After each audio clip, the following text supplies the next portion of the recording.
Journée importante. Nous sommes le 26 décembre. Joyeux Noël à tous les Québécois. Ça fait exactement 30 jours que Arthur est ici à l'hôpital Ochsner aux soins intensifs en Nouvelle-Orléans.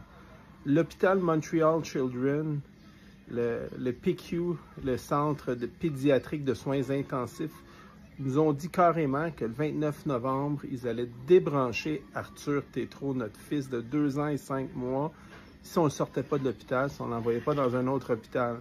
Mais 30 jours après, on a payé de nos poches un avion Air Ambulance, rien remboursé par la Régie du logement, la Régie de l'assurance maladie du Québec.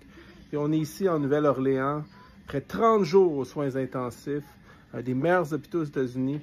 Notre fils, aujourd'hui, n'est pas parfait encore, on continue les traitements, mais il quitte les soins intensifs. Alors que le 29 novembre, on voulait le jeter aux poubelles, l'hôpital Montreal Children. Incroyable. Pour ça qu'on a quitté le Québec, puis on revient plus.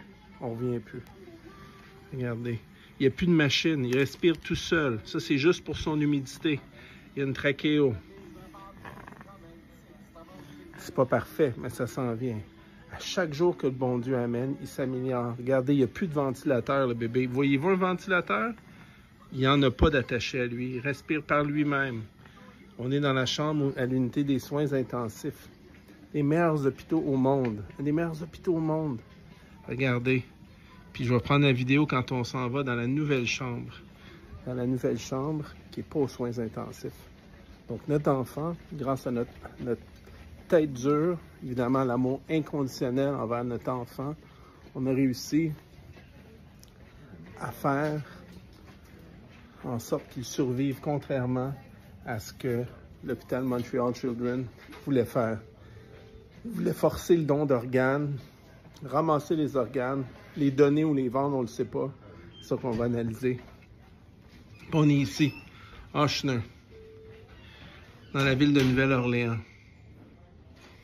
C'est incroyable. La qualité du service ici, c'est 15 sur 10. 15 sur 10. Le positivisme, l'énergie, c'est incroyable. Notre fils va vraiment mieux, tranquillement. On n'a pas fini. On n'a pas fini de vous surprendre. On n'a pas fini de faire mentir les détracteurs, une partie du corps médical de l'hôpital Montreal Children. Attachez vos trucs. L'hôpital Montreal Children, vous allez manger une tabarnak bientôt.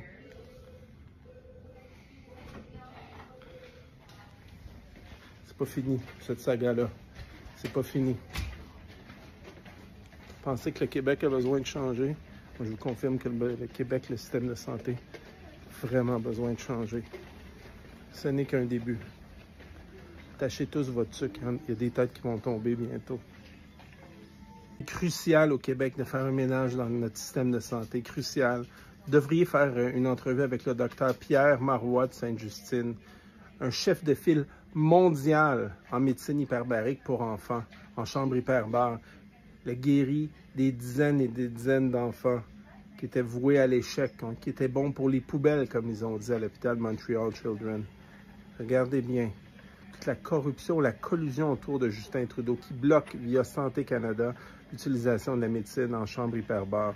C'est dégueulasse. Dégueulasse. C'est le temps qu'on fasse le ménage au Québec. Puis au Canada.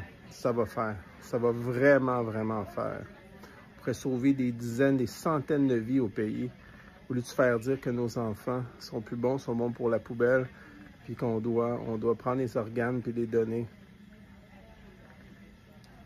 Ce n'est qu'un début, les recherches. Notre système de santé au Québec est vraiment dans un état pitoyable. Pitoyable. L'argent de nos impôts, elle va où?